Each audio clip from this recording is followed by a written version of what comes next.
गुरु भक्ति योग।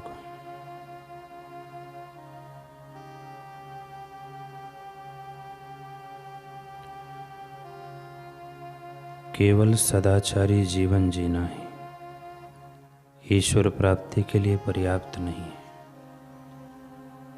गुरु का निरंतर एवं गहरा ध्यान अनिवार्य है। अगर आपको संसार के दुख दर्द एवं जन्म मृत्यु की मुसीबतों से सदा के लिए मुक्त होना हो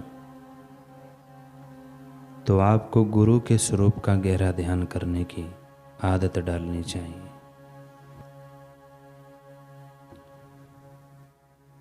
गुरु का ध्यान करना यह अनन्य अनुभव या सीधे आत्मज्ञान के लिए राजमार्ग है।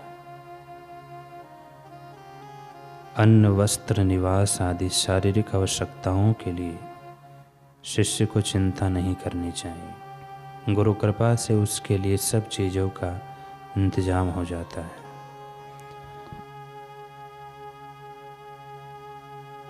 गुरु का ध्यान शिष्य के लिए एकमात्र मूल्यवान पूंजी है।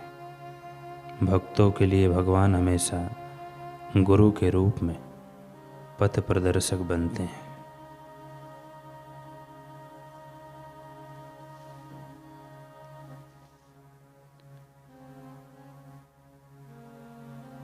केवल गुरु की शरण में जाने से ही जीवन को जीता जा सकता है। गुरु भक्ति योग के अभ्यास से मन को संयम में लाने से काम वासना की शांति हो सकती है।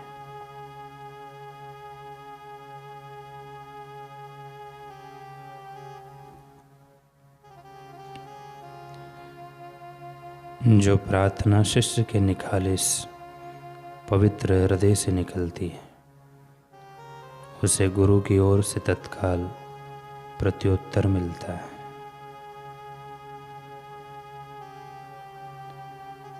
गुरु भक्ति योग साधक को चिरायु और अनंत सुख देता है।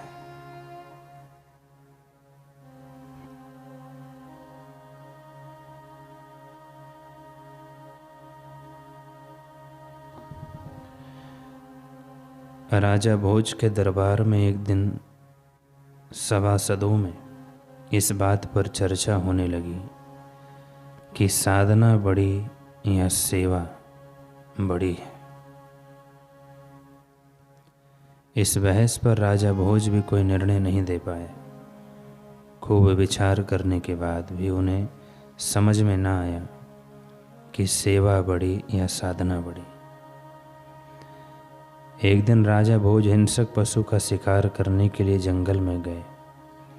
वे निर्जन वन में भटक गए और भीषण गर्मी के कारण उन्हें तेज प्यास लगी, लेकिन दूर दूर तक कहीं पानी दिख नहीं रहा था।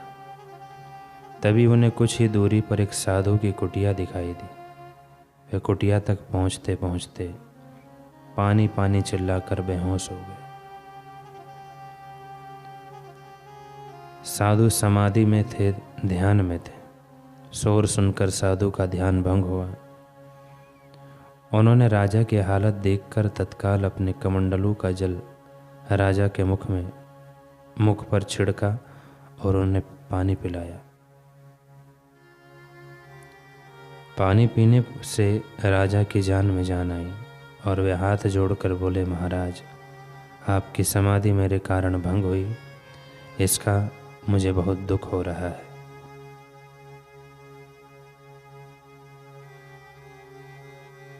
संत हंसते हुए बोले, वत्स, मुझे ध्यान में जो आनंद मिल रहा था वैसा ही आनंद तुम्हें पानी पिलाकर तुम्हारे प्राण बचाने में भी मिल रहा है। साधना और सेवा दोनों ही ईश्वर प्राप्ति के साधन हैं।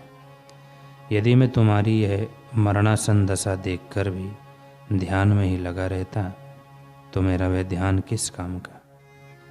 मेरा अंतःकरण ग्लानि से भर जाता, भीतर अशांति घर कर लेती।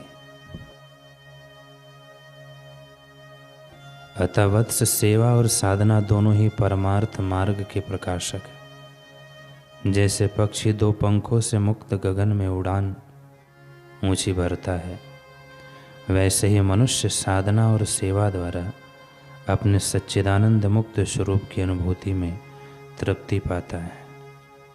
राजा भोज को अपने प्रश्न का उत्तर मिल गया। श्री योग वशिष्ठ में आता है कि न केवल कर्म ही मोक्ष का कारण है, न केवल ज्ञान ही से मोक्ष होता है, बल्कि दोनों मिलकर ही मोक्ष की सिद्धि कर सकते हैं। क्योंकि सत्कर्म द्वारा अंतःकरण निर्मल हुए बिना केवल ज्ञान से ही मुक्ति नहीं होती।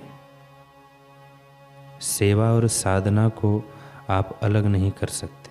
उन्नति हेतु सेवा और साधना दोनों आवश्यक है। जिसके जीवन में साधना है उसके जीवन में सेवा का सद्गुण आ ही जाता है।